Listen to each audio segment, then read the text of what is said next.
Blackstone Audio presents 100 Years of Solitude by Gabriel García Márquez, translated by Gregory Rabassa. This book is read by John Lee. For Yomi Garcia Ascot and Maria Luisa Elio. Many years later, as he faced the firing squad, Colonel Aureliano Buendía was to remember that distant afternoon when his father took him to discover ice. At that time, Macondo was a village of 20 adobe houses, built on the bank of a river of clear water that ran along a bed of polished stones, which were white and enormous, like prehistoric eggs. The world was so recent that many things lacked names, and in order to indicate them it was necessary to point. Every year, during the month of March, a family of ragged gypsies would set up their tents near the village, and with a great uproar of pipes and kettle drums they would display new inventions. First they brought the magnet, a heavy gypsy with an untamed beard and sparrow hands, who introduced himself as Melchiades, put on a bold public demonstration of what he himself called the eighth wonder of the learned alchemists of Macedonia. He went from house to house, dragging 2 metal ingots, and everybody was amazed to see pots, pans, tongs, and braziers tumble down from their places, and beams creak from the desperation of nails and screws trying to emerge, and even objects that had been lost for a long time appeared from where they had been searched for most, and went dragging along in turbulent confusion behind Melchiades' magical irons. "Things have a life of their own," the gypsy proclaimed with a harsh accent. "It's simply a matter of waking up their souls." José Arcadio Buendía, whose unbridled imagination always went beyond the genius of nature, and even beyond miracles and magic, thought that it would be possible to make use of that useless invention to extract gold from the bowels of the earth. Melchiades, who was an honest man, warned him, "It won't work for that." But José Arcadio Buendía, at that time, did not believe in the honesty of gypsies, so he traded his mule and a pair of goats for the 2 magnetized ingots. Ursula Iguaran, his wife, who relied on those animals to increase their poor domestic holdings, was unable to dissuade him. "Very soon we'll have gold enough, and more, to pave the floors of the house," her husband replied. For several months he worked hard to demonstrate the truth of his idea. He explored every inch of the region, even the riverbed, dragging the 2 iron ingots along and reciting Melchiades' incantation aloud. The only thing he succeeded in doing was to unearth a suit of 15th century armor, which had all of its pieces soldered together with rust, and inside of which there was the hollow resonance of an enormous stone-filled gourd. When José Arcadio Buendía and the 4 men of his expedition managed to take the armor apart, they found, inside, a calcified skeleton with a copper locket containing a woman's hair around its neck. In March, the gypsies returned. This time they brought a telescope and a magnifying glass the size of a drum, which they exhibited as the latest discovery of the Jews of Amsterdam. They placed a gypsy woman at one end of the village, and set up the telescope at the entrance to the tent. For the price of 5 reales, people could look into the telescope and see the gypsy woman an arm's length away. "Science has eliminated distance," Melchiades proclaimed. "In a short time, man will be able to see what is happening in any place in the world without leaving his own house." A burning noonday sun brought out a startling demonstration with a gigantic magnifying glass. They put a pile of dry hay in the middle of the street, and set it on fire by concentrating the sun's rays. José Arcadio Buendía, who had still not been consoled for the failure of his magnets, conceived the idea of using that invention as a weapon of war. Again, Melchiades tried to dissuade him, but he finally accepted the 2 magnetized ingots and 3 colonial coins in exchange for the magnifying glass. Ursula wept in consternation. That money was from a chest of gold coins that her father had put together over an entire life of privation, and that she had buried underneath her bed in hopes of a proper occasion to make use of it. José Arcadio Buendía made no attempt to console her, completely absorbed in his tactical experiments with the abnegation of a scientist and even at the risk of his own life. In an attempt to show the effects of the glass on enemy troops, he exposed himself to the concentration of the sun's rays and suffered burns which turned into sores that took a long time to heal. Over the protests of his wife, who was alarmed at such a dangerous invention, at one point he was ready to set the house on fire. He would spend hours on end in his room, calculating the strategic possibilities of his novel weapon until he succeeded in putting together a manual of startling instructional clarity and an irresistible power of conviction.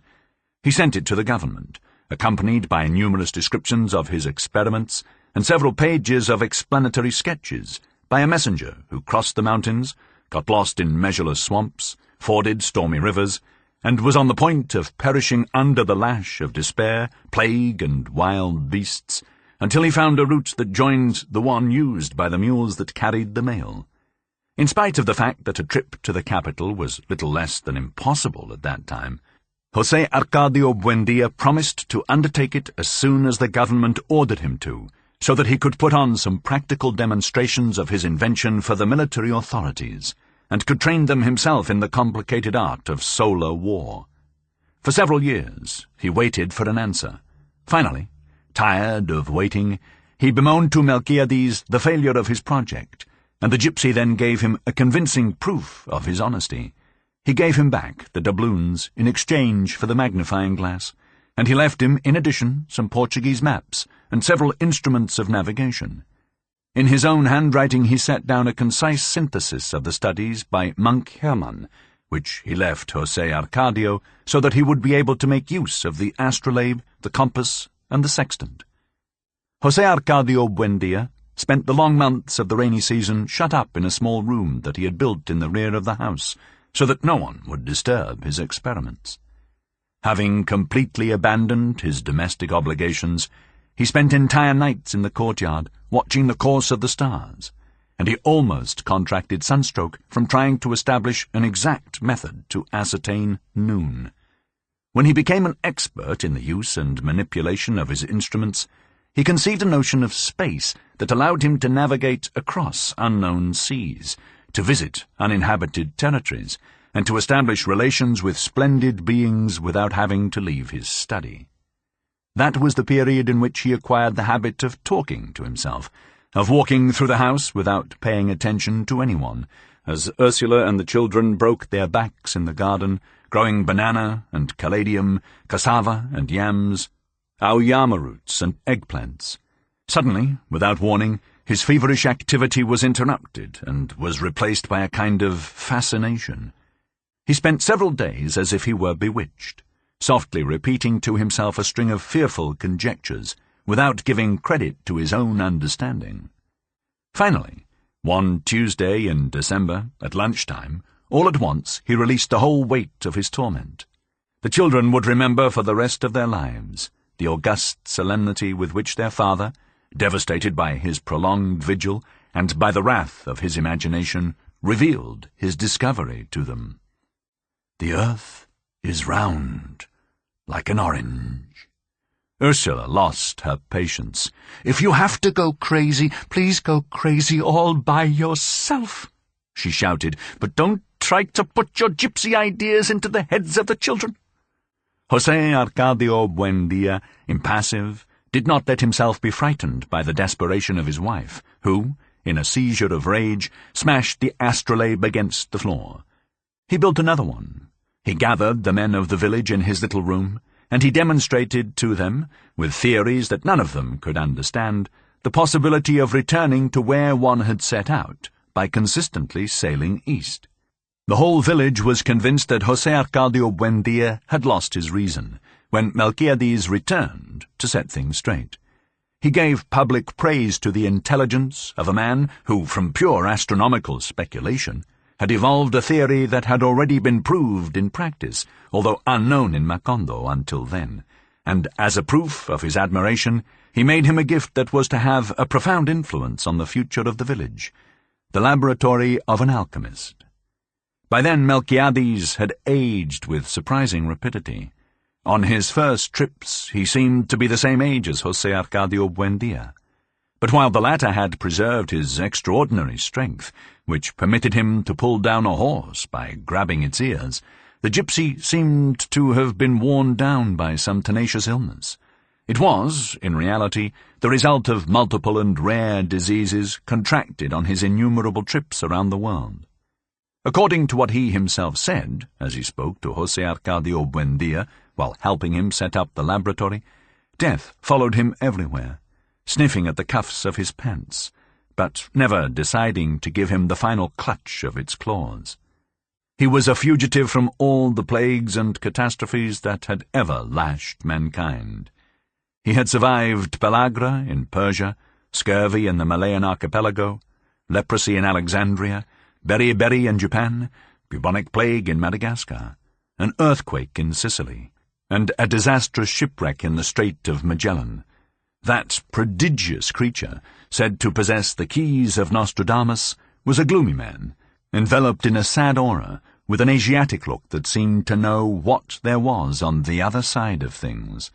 He wore a large black hat that looked like a raven with widespread wings, and a velvet vest, across which the patina of the centuries had skated. But in spite of his immense wisdom and his mysterious breadth, he had a human burden, an earthly condition that kept him involved in the small problems of daily life. He would complain of the ailments of old age. He suffered from the most insignificant economic difficulties, and he had stopped laughing a long time back because scurvy had made his teeth drop out. On that suffocating noontime, when the gypsy revealed his secrets, José Arcadio Buendía had the certainty that it was the beginning of a great friendship. The children were startled by his fantastic stories. Aureliano, who could not have been more than 5 at the time, would remember him for the rest of his life as he saw him that afternoon, sitting against the metallic and quivering light from the window, lighting up with his deep organ voice the darkest reaches of the imagination, while down over his temples there flowed the grease that was being melted by the heat. José Arcadio, his older brother, would pass on that wonderful image as a hereditary memory to all of his descendants. Ursula, on the other hand, held a bad memory of that visit, for she had entered the room just as Melchiades had carelessly broken a flask of bichloride of mercury. "It's the smell of the devil," she said. "Not at all," Melchiades corrected her. "It has been proven that the devil has sulfuric properties, and this is just a little corrosive sublimate." Always didactic, he went into a learned exposition of the diabolical properties of cinnabar, but Ursula paid no attention to him, although she took the children off to pray. That biting odour would stay forever in her mind, linked to the memory of Melchiades. The rudimentary laboratory, in addition to a profusion of pots, funnels, retorts, filters, and sieves, was made up of a primitive water pipe, a glass beaker with a long, thin neck, a reproduction of the philosopher's egg, and a still the gypsies themselves had built in accordance with modern descriptions of the 3-armed alembic of Mary the Jew. Along with those items, Melchiades left samples of the 7 metals that corresponded to the 7 planets, the formulas of Moses and Zosimus for doubling the quantity of gold, and a set of notes and sketches concerning the processes of the great teaching that would permit those who could interpret them to undertake the manufacture of the philosopher's stone. Seduced by the simplicity of the formulas to double the quantity of gold, José Arcadio Buendía paid court to Ursula for several weeks so that she would let him dig up her colonial coins and increase them by as many times as it was possible to subdivide mercury. Ursula gave in, as always, to her husband's unyielding obstinacy. Then José Arcadio Buendía threw 3 doubloons into a pan and fused them with copper filings, orpiment, brimstone, and lead. He put it all to boil in a pot of castor oil until he got a thick and pestilential syrup, which was more like common caramel than valuable gold.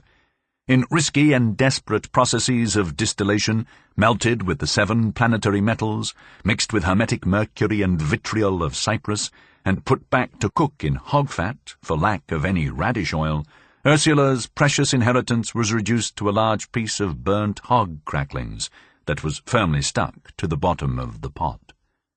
When the gypsies came back, Ursula had turned the whole population of the village against them. But curiosity was greater than fear, for that time the gypsies went about the town making a deafening noise with all manner of musical instruments, while a hawker announced the exhibition of the most fabulous discovery of the Naciancines, so that everyone went to the tent, and by paying 1 cent, they saw a youthful Melquiades, recovered, unwrinkled, with a new and flashing set of teeth. Those who remembered his gums that had been destroyed by scurvy, his flaccid cheeks and his withered lips, trembled with fear at the final proof of the gypsy's supernatural power.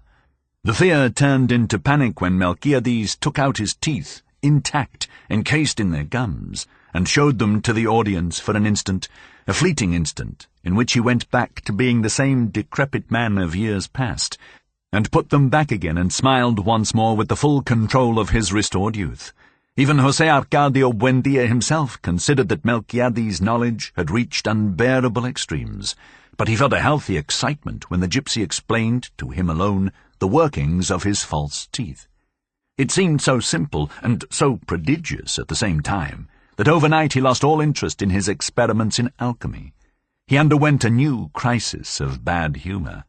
He did not go back to eating regularly, and he would spend the day walking through the house.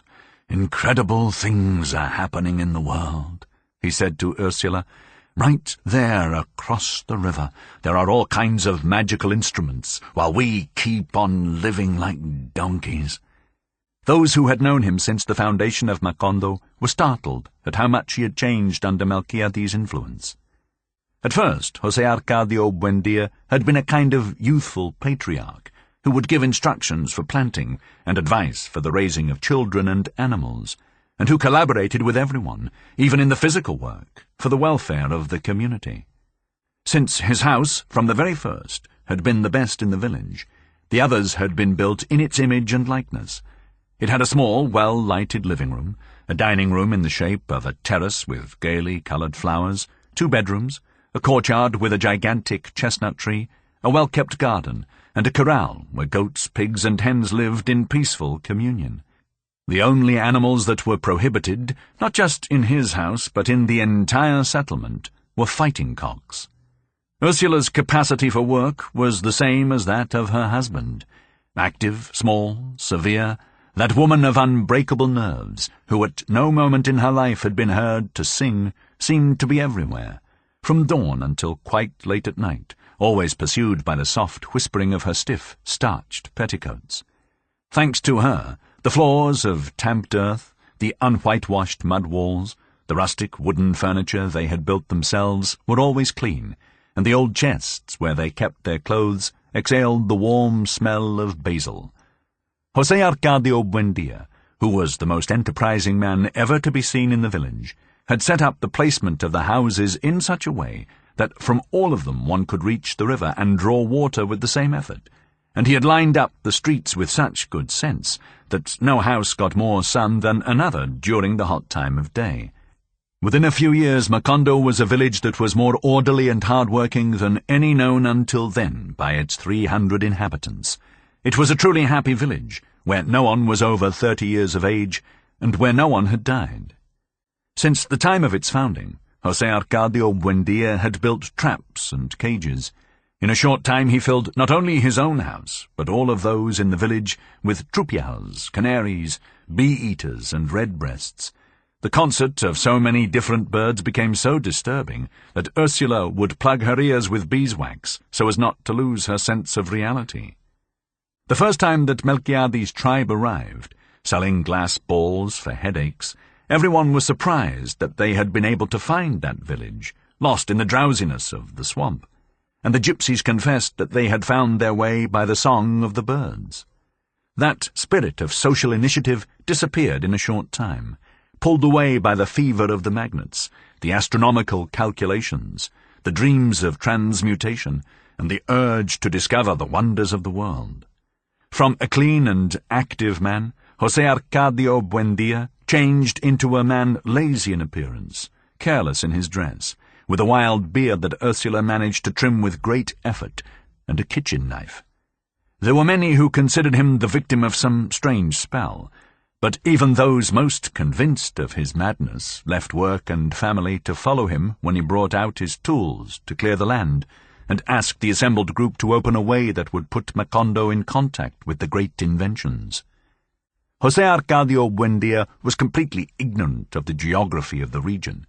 He knew that to the east there lay an impenetrable mountain chain, and that on the other side of the mountains there was the ancient city of Riohacha, where in times past, according to what he had been told by the first Aureliano Buendía, his grandfather, Sir Francis Drake had gone crocodile hunting with cannons, and that he repaired them and stuffed them with straw to bring to Queen Elizabeth. In his youth, José Arcadio Buendía and his men, with wives and children, animals, and all kinds of domestic implements, had crossed the mountains in search of an outlet to the sea, and after 26 months they gave up the expedition and founded Macondo, so they would not have to go back. It was, therefore, a route that did not interest him, for it could lead only to the past. To the south lay the swamps, covered with an eternal vegetable scum, and the whole vast universe of the great swamp, which, according to what the gypsies said, had no limits. The great swamp in the west mingled with a boundless extension of water, where there were soft-skinned cetaceans that had the head and torso of a woman, causing the ruination of sailors with the charm of their extraordinary breasts. The gypsies sailed along that route for 6 months before they reached the strip of land over which the mules that carried the mail passed. According to José Arcadio Buendía's calculations, the only possibility of contact with civilization lay along the northern route. So he handed out clearing tools and hunting weapons to the same men who had been with him during the founding of Macondo. He threw his directional instruments and his maps into a knapsack, and he undertook the reckless adventure.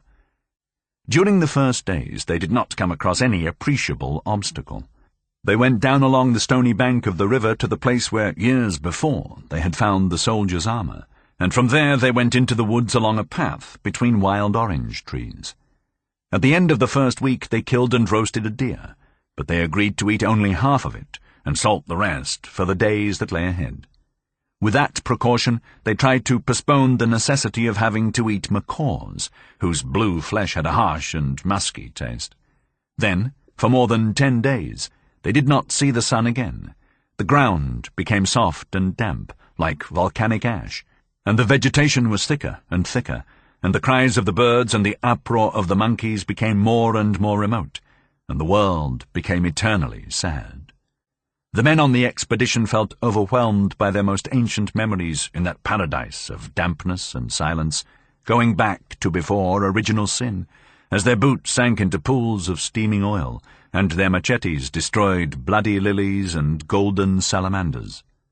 For a week, almost without speaking, they went ahead like sleepwalkers through a universe of grief, lighted only by the tenuous reflection of luminous insects, and their lungs were overwhelmed by a suffocating smell of blood. They could not return because the strip that they were opening as they went along would soon close up with a new vegetation that almost seemed to grow before their eyes. "It's all right," José Arcadio Buendía would say. "The main thing is not to lose our bearings." Always following his compass, he kept on guiding his men toward the invisible north, so that they would be able to get out of that enchanted region. It was a thick night, starless, but the darkness was becoming impregnated with a fresh and clear air. Exhausted by the long crossing, they hung up their hammocks and slept deeply for the first time in 2 weeks. When they woke up, with the sun already high in the sky, they were speechless with fascination. Before them, surrounded by ferns and palm trees, white and powdery in the silent morning light, was an enormous Spanish galleon. Tilted slightly to the starboard, it had hanging from its intact masts the dirty rags of its sails, in the midst of its rigging, which was adorned with orchids. The hull, covered with an armour of petrified barnacles and soft moss, was firmly fastened into a surface of stones. The whole structure seemed to occupy its own space, one of solitude and oblivion, protected from the vices of time and the habits of the birds. Inside, where the expeditionaries explored with careful intent, there was nothing but a thick forest of flowers. The discovery of the galleon, an indication of the proximity of the sea, broke José Arcadio Buendia's drive. He considered it a trick of his whimsical fate to have searched for the sea without finding it, at the cost of countless sacrifices and suffering, and to have found it all of a sudden without looking for it, as if it lay across his path like an insurmountable object. Many years later, Colonel Aureliano Buendía crossed the region again, when it was already a regular mail route, and the only part of the ship he found was its burned-out frame in the midst of a field of poppies. Only then, convinced that the story had not been some product of his father's imagination, did he wonder how the galleon had been able to get inland to that spot. But José Arcadio Buendía did not concern himself with that when he found the sea, after another 4 days' journey from the galleon. His dreams ended as he faced that ashen, foamy, dirty sea, which had not merited the risks and sacrifices of the adventure. "God damn it!" he shouted. "Macondo is surrounded by water on all sides." The idea of a peninsular Macondo prevailed for a long time, inspired by the arbitrary map that José Arcadio Buendía sketched on his return from the expedition. He drew it in rage, evilly, exaggerating the difficulties of communication, as if to punish himself for the absolute lack of sense with which he had chosen the place. "We'll never get anywhere," he lamented to Ursula. "We're going to rot our lives away here without receiving the benefits of science." That certainty, mulled over for several months in the small room he used as his laboratory, brought him to the conception of the plan to move Macondo to a better place. But that time Ursula had anticipated his feverish designs. With the secret and implacable labour of a small ant, she predisposed the women of the village against the flightiness of their husbands, who were already preparing for the move. José Arcadio Buendía did not know at what moment, or because of what adverse forces, his plan had become enveloped in a web of pretexts, disappointments, and evasions, until it turned into nothing but an illusion. Ursula watched him with innocent attention, and even felt some pity for him on the morning when she found him in the back room, muttering about his plans for moving, as he placed his laboratory pieces in their original boxes. She let him finish. She let him nail up the boxes and put his initials on them with an inked brush, without reproaching him, but knowing now that he knew, because she had heard him say so in his soft monologues, that the men of the village would not back him up in his undertaking. Only when he began to take down the door of the room did Ursula dare ask him what he was doing, and he answered, with a certain bitterness, "Since no one wants to leave, we'll leave all by ourselves." Ursula did not become upset. "We will not leave," she said. "We will stay here, because we have had a son here." "We have still not had a death," he said. "A person does not belong to a place until there is someone dead under the ground." Ursula replied with a soft firmness, "If I have to die for the rest of you to stay here, I will die." José Arcadio Buendía had not thought that his wife's will was so firm. He tried to seduce her with the charm of his fantasy, with the promise of a prodigious world where all one had to do was sprinkle some magic liquid on the ground, and the plants would bear fruit whenever a man wished, and where all manner of instruments against pain were sold at bargain prices. But Ursula was insensible to his clairvoyance. "Instead of going around thinking about your crazy inventions, you should be worrying about your sons," she replied. "Look at the state they're in, running wild, just like donkeys." José Arcadio Buendía took his wife's words literally. He looked out the window and saw the barefoot children in the sunny garden, and he had the impression that only at that instant had they begun to exist, conceived by Ursula's spell. Something occurred inside of him then, something mysterious and definitive that uprooted him from his own time, and carried him adrift through an unexplored region of his memory, while Ursula continued sweeping the house, which was safe now from being abandoned for the rest of her life. He stood there with an absorbed look, contemplating the children, until his eyes became moist and he dried them with the back of his hand, exhaling a deep sigh of resignation. "All right," he said. "Tell them to come help me take the things out of the boxes." José Arcadio, the older of the children, was 14. He had a square head, thick hair, and his father's character. Although he had the same impulse for growth and physical strength, it was early evident that he lacked imagination. He had been conceived and born during the difficult crossing of the mountains, before the founding of Macondo, and his parents gave thanks to heaven when they saw he had no animal features. Aureliano, the first human being to be born in Macondo, would be 6 years old in March. He was silent and withdrawn. He had wept in his mother's womb and had been born with his eyes open. As they were cutting the umbilical cord, he moved his head from side to side, taking in the things in the room, and examining the faces of the people with a fearless curiosity. Then, indifferent to those who came close to look at him, he kept his attention concentrated on the palm roof, which looked as if it were about to collapse under the tremendous pressure of the rain. Ursula did not remember the intensity of that look again until one day when little Aureliano, at the age of 3, went into the kitchen at the moment she was taking a pot of boiling soup from the stove and putting it on the table. The child, perplexed, said from the doorway, "It's going to spill." The pot was firmly placed in the center of the table, but just as soon as the child made his announcement, it began an unmistakable movement toward the edge, as if impelled by some inner dynamism, and it fell and broke on the floor. Ursula, alarmed, told her husband about the episode, but he interpreted it as a natural phenomenon.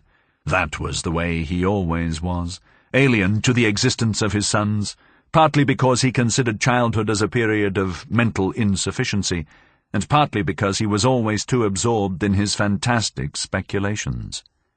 But since the afternoon when he called the children in to help him unpack the things in the laboratory, he gave them his best hours. In the small, separate room, where the walls were gradually being covered by strange maps and fabulous drawings, he taught them to read and write and do sums, and he spoke to them about the wonders of the world, not only where his learning had extended, but forcing the limits of his imagination to extremes.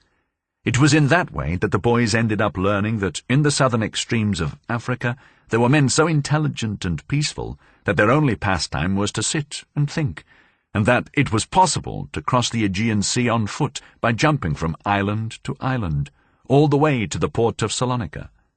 Those hallucinating sessions remained printed on the memories of the boys in such a way that many years later, a second before the regular army officer gave the firing squad the command to fire, Colonel Aureliano Buendía saw once more that warm March afternoon, on which his father had interrupted the lesson in physics and stood fascinated, with his hand in the air and his eyes motionless, listening to the distant pipes, drums, and jingles of the gypsies, who were coming to the village once more, announcing the latest and most startling discovery of the sages of Memphis.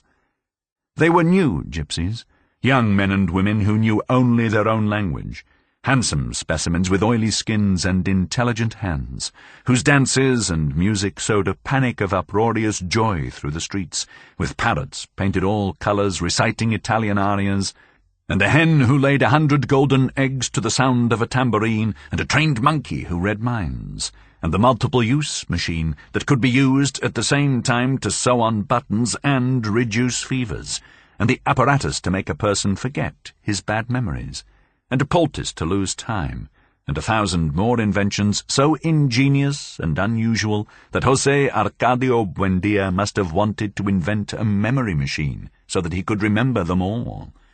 In an instant they transformed the village. The inhabitants of Macondo found themselves lost in their own streets, confused by the crowded fair.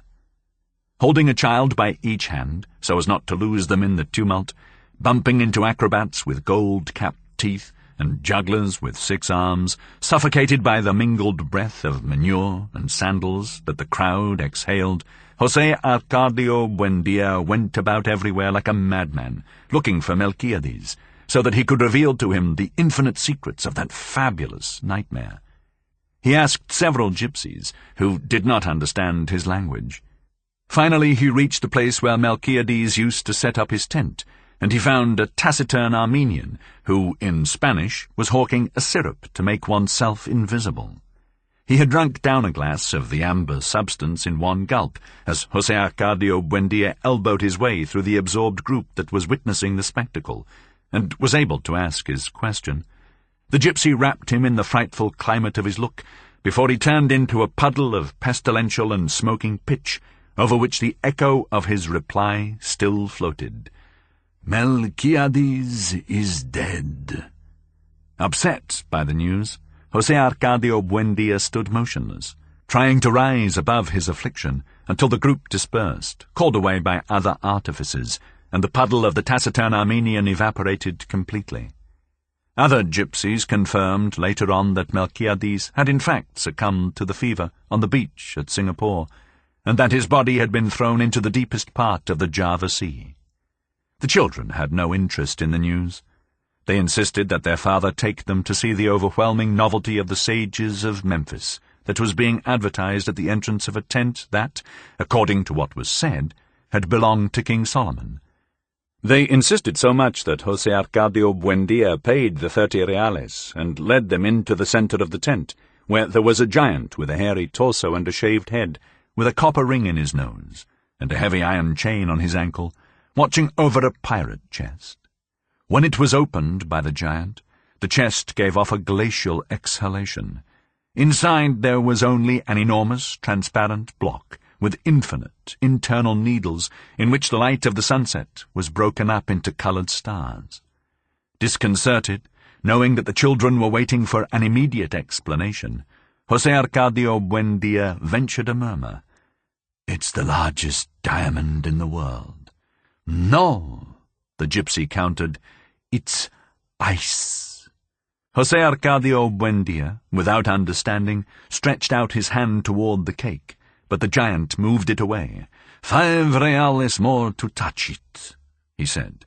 José Arcadio Buendía paid them and put his hand on the ice and held it there for several minutes, as his heart filled with fear and jubilation at the contact with mystery. Without knowing what to say, he paid 10 reales more so that his sons could have that prodigious experience. Little José Arcadio refused to touch it. Aureliano, on the other hand, took a step forward and put his hand on it, withdrawing it immediately. "It's boiling!" he exclaimed, startled, but his father paid no attention to him. Intoxicated by the evidence of the miracle, he forgot at that moment about the frustration of his delirious undertakings, and Melquiades' body abandoned to the appetite of the squids. He paid another 5 reales, and with his hand on the cake, as if giving testimony on the Holy Scripture, he exclaimed, "This is the great invention of our time." When the pirate, Sir Francis Drake, attacked Riohacha in the 16th century, Ursula Iguaran's great-great-grandmother became so frightened with the ringing of alarm bells and the firing of cannons that she lost control of her nerves and sat down on a lighted stove. The burns changed her into a useless wife for the rest of her days. She could only sit on one side, cushioned by pillows, and something strange must have happened to her way of walking, for she never walked again in public. She gave up all kinds of social activity, obsessed with the notion that her body gave off a singed odour. Dawn would find her in the courtyard, for she did not dare fall asleep, lest she dream of the English and their ferocious attack dogs, as they came through the windows of her bedroom to submit her to shameful tortures with their red-hot irons. Her husband, an Aragonese merchant by whom she had 2 children, spent half the value of his store on medicines and pastimes in an attempt to alleviate her terror. Finally, he sold the business and took the family to live far from the sea, in a settlement of peaceful Indians located in the foothills, where he built his wife a bedroom without windows so that the pirates of her dream would have no way to get in.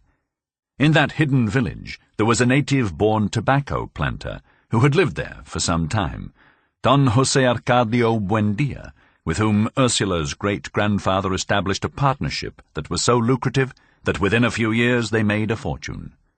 Several centuries later, the great-great-grandson of the native-born planter married the great-great-granddaughter of the Aragonese.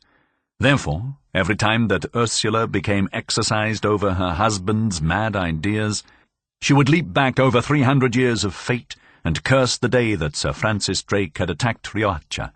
It was simply a way of giving herself some relief, because actually they were joined till death by a bond that was more solid than love, a common prick of conscience. They were cousins. They had grown up together in the old village that both of their ancestors, with their work and their good habits, had transformed into one of the finest towns in the province. Although their marriage was predicted from the time they had come into the world, when they expressed their desire to be married, their own relatives tried to stop it. They were afraid that those two healthy products of two races that had interbred over the centuries would suffer the shame of breeding iguanas. There had already been a horrible precedent. An aunt of Ursula's, married to an uncle of José Arcadio Buendía, had a son who went through life wearing loose, baggy trousers, and who bled to death after having lived 42 years in the purest state of virginity, for he had been born and had grown up with a cartilaginous tail in the shape of a corkscrew, and with a small tuft of hair on the tip. A pig's tail that was never allowed to be seen by any woman, and that cost him his life when a butcher friend did him the favour of chopping it off with his cleaver. José Arcadio Buendía, with the whimsy of his 19 years, resolved the problem with a single phrase: "I don't care if I have piglets as long as they can talk." So they were married amidst a festival of fireworks and a brass band that went on for 3 days. They would have been happy from then on if Ursula's mother had not terrified her with all manner of sinister predictions about their offspring, even to the extreme of advising her to refuse to consummate the marriage. Fearing that her stout and wilful husband would rape her while she slept, Ursula, before going to bed, would put on a rudimentary kind of drawers that her mother had made out of sailcloth, and had reinforced with a system of criss-crossed leather straps, and that was closed in the front by a thick iron buckle. That was how they lived for several months. During the day he would take care of his fighting cocks, and she would do frame embroidery with her mother. At night they would wrestle for several hours in an anguished violence that seemed to be a substitute for the act of love, until popular intuition got a whiff of something irregular, and the rumour spread that Ursula was still a virgin a year after her marriage, because her husband was impotent. José Arcadio Buendía was the last one to hear the rumour. "Look at what people are going around saying, Ursula," he told his wife very calmly. "Let them talk," she said. "We know that it's not true." So the situation went on the same way for another 6 months, until that tragic Sunday, when José Arcadio Buendía won a cockfight from Prudencio Aguilar. Furious, aroused by the blood of his bird, the loser backed away from José Arcadio Buendía so that everyone in the cockpit could hear what he was going to tell him. "Congratulations!" he shouted. "Maybe that rooster of yours can do your wife a favour." José Arcadio Buendía serenely picked up his rooster. "I'll be right back," he told everyone, and then to Prudencio Aguilar, "You go home and get a weapon, because I'm going to kill you." 10 minutes later he returned with the notched spear that had belonged to his grandfather. At the door to the cockpit, where half the town had gathered, Prudencio Aguilar was waiting for him. There was no time to defend himself. José Arcadio Buendía's spear, thrown with the strength of a bull, and with the same good aim with which the first Aureliano Buendía had exterminated the jaguars in the region, pierced his throat. That night, as they held awake over the corpse in the cockpit, José Arcadio Buendía went into the bedroom as his wife was putting on her chastity pants. Pointing the spear at her, he ordered, "Take them off." Ursula had no doubt about her husband's decision. "You'll be responsible for what happens," she murmured. José Arcadio Buendía stuck the spear into the dirt floor. "If you bear iguanas, we'll raise iguanas," he said, "but there'll be no more killings in this town because of you." It was a fine June night, cool and with a moon, and they were awake and frolicking in bed until dawn, indifferent to the breeze that passed through the bedroom, loaded with the weeping of Prudencio Aguilar's kin. The matter was put down as a duel of honour, but both of them were left with a twinge in their conscience. One night, when she could not sleep, Ursula went out into the courtyard to get some water, and she saw Prudencio Aguilar by the water jar. He was livid, a sad expression on his face, trying to cover the hole in his throat with a plug made of esparto grass. It did not bring on fear in her, but pity. She went back to the room and told her husband what she had seen, but he did not think much of it. "This just means that we can't stand the weight of our conscience." 2 nights later, Ursula saw Prudencio Aguilar again, in the bathroom, using the esparto plug to wash the clotted blood from his throat. On another night, she saw him strolling in the rain. José Arcadio Buendía, annoyed by his wife's hallucinations, went out into the courtyard armed with the spear. There was the dead man with his sad expression. "You go to hell!" José Arcadio Buendía shouted at him. "Just as many times as you come back, I'll kill you again." Prudencio Aguilar did not go away, nor did José Arcadio Buendía dare throw the spear. He never slept well after that. He was tormented by the immense desolation with which the dead man had looked at him through the rain, his deep nostalgia as he yearned for living people, the anxiety with which he searched through the house, looking for some water with which to soak his esparto plug. "He must be suffering a great deal," he said to Ursula. "You can see that he's so very lonely." She was so moved that the next time she saw the dead man uncovering the pots on the stove, she understood what he was looking for, and from then on she placed water jugs all about the house. One night, when he found him washing his wound in his own room, José Arcadio Buendía could no longer resist. "It's all right, Prudencio," he told him. "We're going to leave this town, just as far away as we can go, and we'll never come back. Go in peace now." That was how they undertook the crossing of the mountains. Several friends of José Arcadio Buendía, young men like him, excited by the adventure, dismantled their houses and packed up, along with their wives and children, to head toward the land that no one had promised them.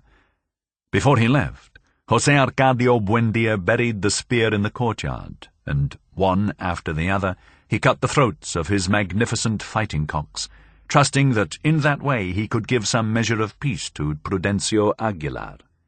All that Ursula took along were a trunk with her bridal clothes, a few household utensils, and the small chest with the gold pieces that she had inherited from her father. They did not lay out any definite itinerary. They simply tried to go in a direction opposite to the road to Riohacha, so that they would not leave any trace or meet any people they knew. It was an absurd journey. After 14 months, her stomach corrupted by monkey meat and snake stew, Ursula gave birth to a son who had all of his features human.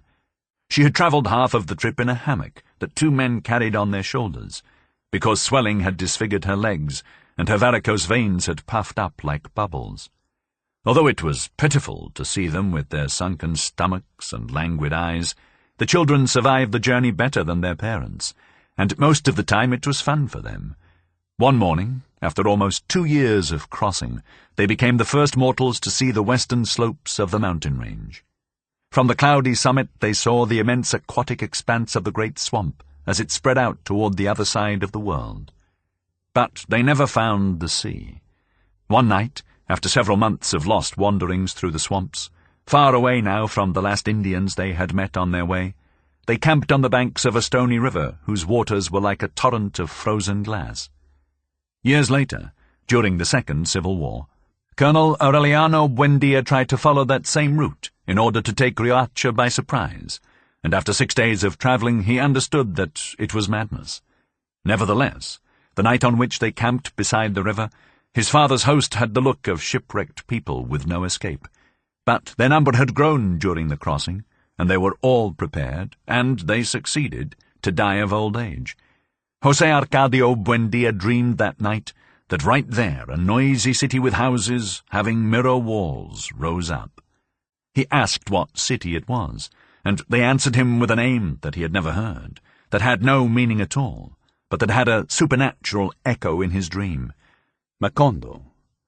On the following day he convinced his men that they would never find the sea. He ordered them to cut down the trees to make a clearing beside the river, at the coolest spot on the bank, and there they founded the village. José Arcadio Buendía did not succeed in deciphering the dream of houses with mirror walls until the day he discovered ice. Then he thought he understood its deep meaning. He thought that in the near future they would be able to manufacture blocks of ice on a large scale, from such a common material as water, and with them build the new houses of the village. Macondo would no longer be a burning place, where the hinges and door knockers twisted with the heat, but would be changed into a wintry city. If he did not persevere in his attempts to build an ice factory, it was because at that time he was absolutely enthusiastic over the education of his sons, especially that of Aureliano, who from the first had revealed a strange intuition for alchemy. The laboratory had been dusted off. Reviewing Melquiades' notes, serene now, without the exaltation of novelty, in prolonged and patient sessions, they tried to separate Ursula's gold from the debris that was stuck to the bottom of the pot. Young José Arcadio scarcely took part in the process. While his father was involved body and soul with his water pipe, the willful firstborn, who had always been too big for his age, had become a monumental adolescent. His voice had changed. An incipient fuzz appeared on his upper lip. One night, as Ursula went into the room where he was undressing to go to bed, she felt a mingled sense of shame and pity. He was the first man that she had seen naked after her husband, and he was so well equipped for life that he seemed abnormal. Ursula, pregnant for the third time, relived her newlywed terror. Around that time, a merry, foul-mouthed, provocative woman came to the house to help with the chores, and she knew how to read the future in cards. Ursula spoke to her about her son. She thought that his disproportionate size was something as unnatural as her cousin's tail of a pig. The woman let out an expansive laugh that resounded through the house like a spray of broken glass. "Just the opposite," she said. "He'll be very lucky." In order to confirm her prediction, she brought her cards to the house a few days later, and locked herself up with José Arcadio in a granary off the kitchen. She calmly placed her cards on an old carpenter's bench, saying anything that came into her head, while the boy waited beside her, more bored than intrigued. Suddenly she reached out her hand and touched him. "Lordy," she said, sincerely startled, and that was all she could say. José Arcadio felt his bones filling up with foam, a languid fear, and a terrible desire to weep. The woman made no insinuations, but José Arcadio kept looking for her all night long, for the smell of smoke that she had under her armpits and that had got caught under his skin. He wanted to be with her all the time. He wanted her to be his mother, for them never to leave the granary, and for her to say "Lordy" to him. One day he could not stand it any more, and he went looking for her at her house. He made a formal visit, sitting uncomprehendingly in the living room without saying a word. At that moment he had no desire for her. He found her different, entirely foreign to the image that her smell brought on, as if she were someone else. He drank his coffee and left the house in depression. That night, during the frightful time of lying awake, he desired her again with a brutal anxiety.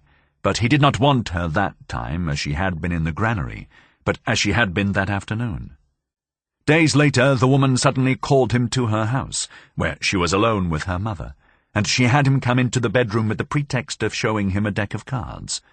Then she touched him with such freedom that he suffered a delusion after the initial shudder, and he felt more fear than pleasure. She asked him to come and see her that night. He agreed in order to get away, knowing that he was incapable of going. But that night, in his burning bed, he understood that he had to go see her, even if he were not capable.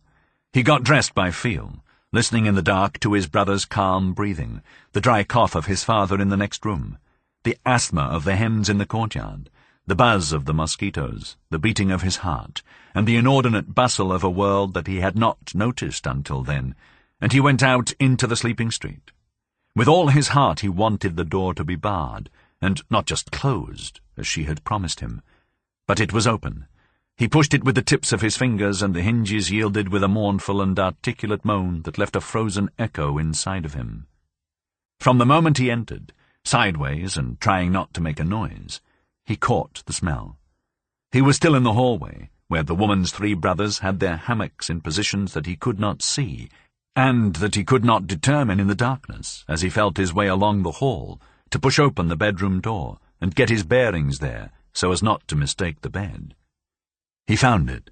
He bumped against the ropes of the hammocks, which were lower than he had suspected, and a man who had been snoring until then turned in his sleep and said in a kind of delusion, "It was Wednesday." When he pushed open the bedroom door, he could not prevent it from scraping against the uneven floor.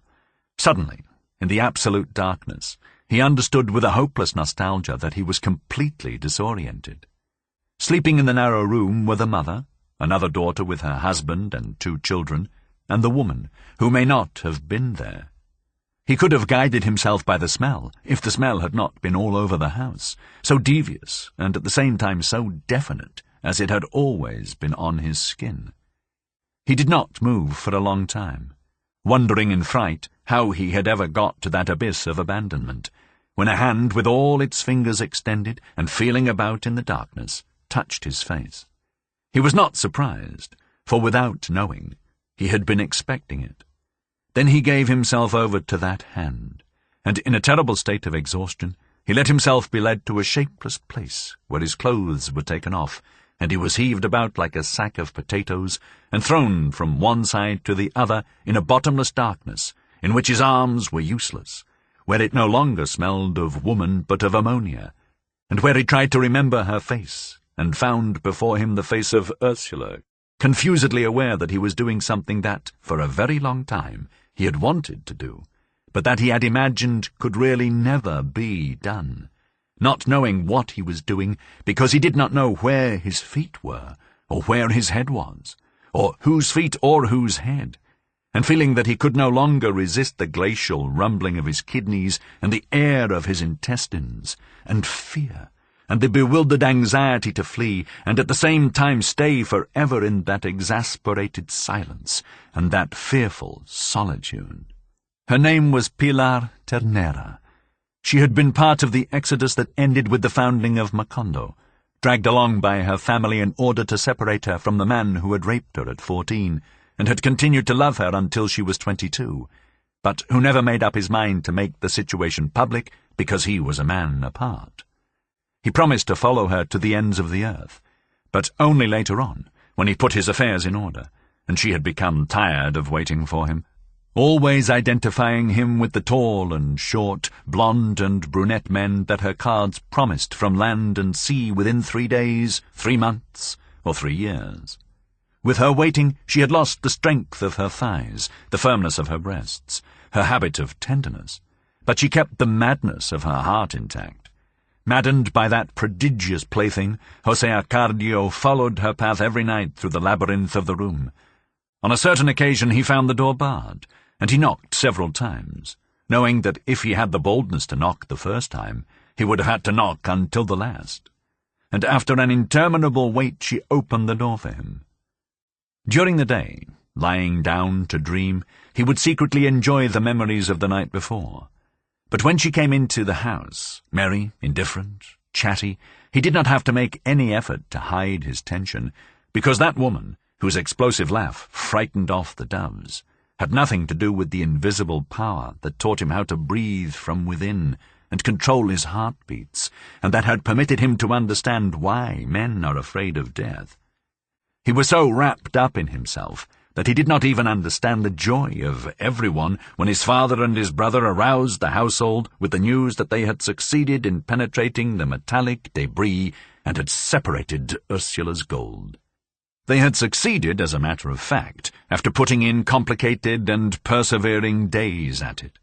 Ursula was happy, and she even gave thanks to God for the invention of alchemy, while the people of the village crushed into the laboratory, and they served them guava jelly on crackers to celebrate the wonder, and José Arcadio Buendía let them see the crucible with the recovered gold, as if he had just invented it.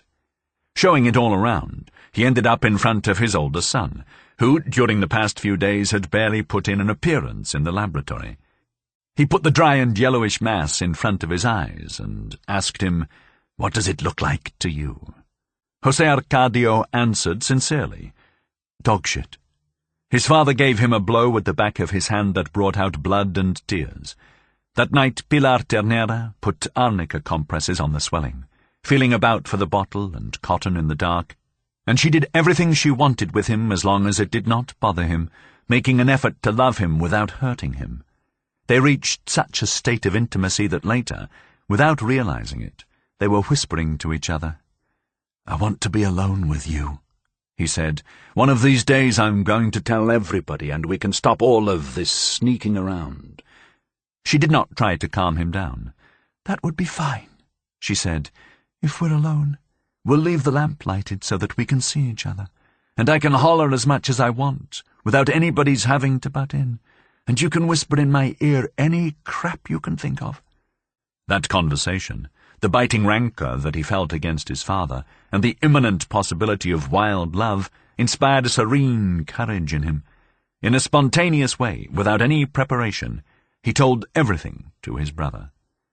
At first, young Aureliano understood only the risk, the immense possibility of danger that his brother's adventures implied, and he could not understand the fascination of the object.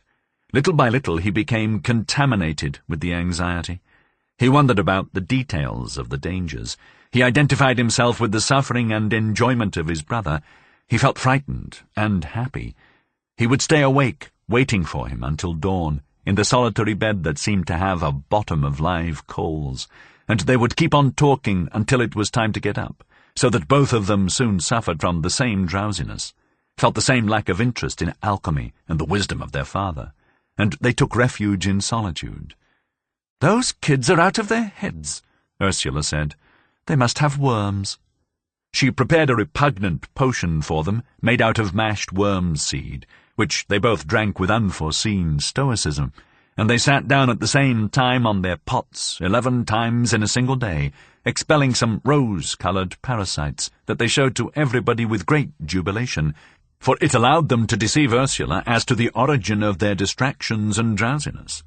Aureliano not only understood by then, he also lived his brother's experiences as something of his own, for on one occasion, when the latter was explaining in great detail the mechanisms of love, he interrupted him to ask, "What does it feel like?" José Arcadio gave an immediate reply, "It's like an earthquake." One January Thursday at 2 o'clock in the morning, Amaranta was born. Before anyone came into the room, Ursula examined her carefully. She was light and watery, like a newt, but all of her parts were human. Aureliano did not notice the new thing except when the house became full of people. Protected by the confusion, he went off in search of his brother, who had not been in bed since 11 o'clock, and it was such an impulsive decision that he did not even have time to ask himself how he could get him out of Pilar Tenera's bedroom. He circled the house for several hours, whistling private calls, until the proximity of dawn forced him to go home. In his mother's room, playing with the newborn little sister, and with a face that drooped with innocence, he found José Arcadio. Ursula was barely over her 40 days' rest when the gypsies returned. They were the same acrobats and jugglers that had brought the ice. Unlike Melquiades' tribe, they had shown very quickly that they were not heralds of progress, but purveyors of amusement. Even when they brought the ice, they did not advertise it for its usefulness in the life of man, but as a simple circus curiosity. This time, along with many other artifices, they brought a flying carpet. But they did not offer it as a fundamental contribution to the development of transport, rather as an object of recreation. The people at once dug up their last gold pieces to take advantage of a quick flight over the houses of the village. Protected by the delightful cover of collective disorder, José Arcadio and Pilar passed many relaxing hours. They were two happy lovers among the crowd, and they even came to suspect that love could be a feeling that was more relaxing and deep than the happiness, wild but momentary, of their secret nights. Pilar, however, broke the spell. Stimulated by the enthusiasm that José Arcadio showed in her companionship, she confused the form and the occasion, and all of a sudden she threw the whole world on top of him. "Now you really are a man," she told him, and since he did not understand what she meant, she spelled it out to him. "You're going to be a father." José Arcadio did not dare leave the house for several days. It was enough for him to hear the rocking laughter of Pilar in the kitchen, to run and take refuge in the laboratory, where the artifacts of alchemy had come alive again with Ursula's blessing. José Arcadio Buendía received his errant son with joy, and initiated him in the search for the philosopher's stone, which he had finally undertaken. One afternoon the boys grew enthusiastic over the flying carpet that went swiftly by the laboratory at window level, carrying the gypsy who was driving it, and several children from the village who were merrily waving their hands. But José Arcadio Buendía did not even look at it. "Let them dream," he said. "We'll do better flying than they are doing, and with more scientific resources than a miserable bedspread."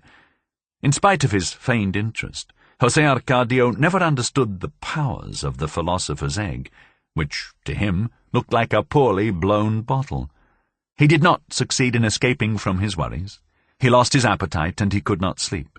He fell into an ill humour, the same as his father's over the failure of his undertakings, and such was his upset that José Arcadio Buendía himself relieved him of his duties in the laboratory, thinking that he had taken alchemy too much to heart.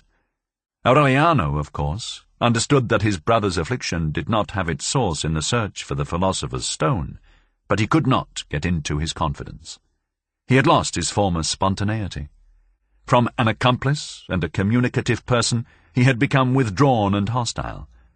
Anxious for solitude, bitten by a virulent rancour against the world, one night he left his bed as usual, but he did not go to Pilar Tenera's house, but to mingle in the tumult of the fair. After wandering about among all kinds of contraptions, without becoming interested in any of them, he spotted something that was not a part of it all. A very young gypsy girl, almost a child, who was weighted down by beads, and was the most beautiful woman that José Arcadio had ever seen in his life. She was in the crowd that was witnessing the sad spectacle of the man who had been turned into a snake for having disobeyed his parents. José Arcadio paid no attention. While the sad interrogation of the snake man was taking place, he made his way through the crowd up to the first row, where the gypsy girl was, and he stopped behind her. He pressed against her back. The girl tried to separate herself, but José Arcadio pressed more strongly against her back. Then she felt him. She remained motionless against him, trembling with surprise and fear, unable to believe the evidence, and finally she turned her head and looked at him with a tremulous smile. At that instant, two gypsies put the snake man into his cage and carried him into the tent. The gypsy who was conducting the show announced, "And now, ladies and gentlemen, we are going to show the terrible test of the woman who must have her head chopped off every night at this time, for 150 years, as punishment for having seen what she should not have." José Arcadio and the gypsy girl did not witness the decapitation. They went to her tent, where they kissed each other with a desperate anxiety while they took off their clothes. The gypsy girl removed the starched lace corset she had on, and there she was, changed into practically nothing. She was a languid little frog, with incipient breasts, and legs so thin that they did not even match the size of José Arcadio's arms. But she had a decision and a warmth that compensated for her fragility. Nevertheless, José Arcadio could not respond to her, because they were in a kind of public tent where the gypsies passed through with their circus things and did their business, and would even tarry by the bed for a game of dice. The lamp hanging from the centre pole lighted the whole place up. During a pause in the caresses, José Arcadio stretched out naked on the bed, without knowing what to do, while the girl tried to inspire him. A gypsy woman with splendid flesh came in a short time after, accompanied by a man, who was not of the caravan, but who was not from the village either, and they both began to undress in front of the bed. Without meaning to, the woman looked at José Arcadio and examined his magnificent animal in repose with a kind of pathetic fervour. "My boy," she exclaimed, "may God preserve you just as you are." José Arcadio's companion asked them to leave them alone, and the couple lay down on the ground, close to the bed. The passion of the others woke up José Arcadio's fervour. On the first contact, the bones of the girl seemed to become disjointed with a disorderly crunch, like the sound of a box of dominoes, and her skin broke out into a pale sweat, and her eyes filled with tears, as her whole body exhaled a lugubrious lament and a vague smell of mud. but she bore the impact with a firmness of character and a bravery that were admirable. José Arcadio felt himself lifted up into the air toward a state of seraphic inspiration, where his heart burst forth with an outpouring of tender obscenities that entered the girl through her ears and came out of her mouth, translated into her language. It was Thursday. On Saturday night, José Arcadio wrapped a red cloth around his head and left with the gypsies. When Ursula discovered his absence, she searched for him all through the village. In the remains of the gypsy camp there was nothing but a garbage pit among the still smoking ashes of the extinguished campfires. Someone who was there looking for beads among the trash told Ursula that the night before he had seen her son in the tumult of the caravan, pushing the snake man's cage on a cart. "He's become a gypsy!" she shouted to her husband, who had not shown the slightest sign of alarm over the disappearance. "I hope it's true," José Arcadio Buendía said, grinding in his mortar the material that had been ground 1,000 times and reheated and ground again. "That way he'll learn to be a man." Ursula asked where the gypsies had gone. She went along asking and following the road she had been shown, thinking that she still had time to catch up to them. She kept getting farther away from the village, until she felt so far away that she did not think about returning. José Arcadio Buendía did not discover that his wife was missing until 8 o'clock at night, when he left the material warming in a bed of manure and went to see what was wrong with little Amaranta, who was getting hoarse from crying. In a few hours he gathered a group of well-equipped men, put Amaranta in the hands of a woman who offered to nurse her, and was lost on invisible paths in pursuit of Ursula. Aureliano went with them. Some Indian fishermen, whose language they could not understand, told them with signs that they had not seen anyone pass. After 3 days of useless searching, they returned to the village. For several weeks, José Arcadio Buendía let himself be overcome by consternation. He took care of little Amaranta like a mother. He bathed and dressed her, took her to be nursed 4 times a day, and even sang to her at night the songs that Ursula never knew how to sing. On a certain occasion, Pilar Tenera volunteered to do the household chores until Ursula came back. Aureliano, whose mysterious intuition had become sharpened with the misfortune, felt a glow of clairvoyance when he saw her come in. Then he knew that, in some inexplicable way, she was to blame for his brother's flight and the consequent disappearance of his mother, and he harassed her with a silent and implacable hostility in such a way that the woman did not return to the house. Time put things in their place. José Arcadio Buendía and his son did not know exactly when they returned to the laboratory, dusting things, lighting the water pipe, involved once more in the patient manipulation of the material that had been sleeping for several months in its bed of manure. Even Amaranta, lying in a wicker basket, observed with curiosity the absorbing work of her father and her brother in the small room where the air was rarefied by mercury vapors. On a certain occasion, months after Ursula's departure, strange things began to happen. An empty flask that had been forgotten in a cupboard for a long time became so heavy that it could not be moved. A pan of water on the work table boiled without any fire under it for a half-hour, until it completely evaporated. José Arcadio Buendía and his son observed those phenomena with startled excitement, unable to explain them, but interpreting them as predictions of the material. One day Amaranta's basket began to move by itself, and made a complete turn about the room, to the consternation of Aureliano, who hurried to stop it. But his father did not get upset. He put the basket in its place and tied it to the leg of a table, convinced that the long-awaited event was imminent. It was on that occasion that Aureliano heard him say, "If you don't fear God, fear him through the metals." Suddenly, almost 5 months after her disappearance, Ursula came back. She arrived exalted, rejuvenated, with new clothes in a style that was unknown in the village. José Arcadio Buendía could barely stand up under the impact. "That was it!" he shouted. "I knew it was going to happen!" And he really believed it, for during his prolonged imprisonment, as he manipulated the material, he begged in the depth of his heart that the longed-for miracle should not be the discovery of the philosopher's stone, or the freeing of the breath that makes metals live, or the faculty to convert the hinges and the locks of the house into gold, but what had just happened, Ursula's return. But she did not share his excitement. She gave him a conventional kiss, as if she had been away only an hour, and she told him, "Look out the door." José Arcadio Buendía took a long time to get out of his perplexity when he went out into the street and saw the crowd. They were not gypsies. They were men and women like them, with straight hair and dark skin, who spoke the same language and complained of the same pains. They had mules loaded down with things to eat, ox carts with furniture and domestic utensils, pure and simple earthly accessories put on sale without any fuss by peddlers of everyday reality. They came from the other side of the swamp, only 2 days away, where there were towns that received mail every month in the year, and where they were familiar with the implements of good living. Ursula had not caught up with the gypsies, but she had found the route that her husband had been unable to discover in his frustrated search for the great inventions.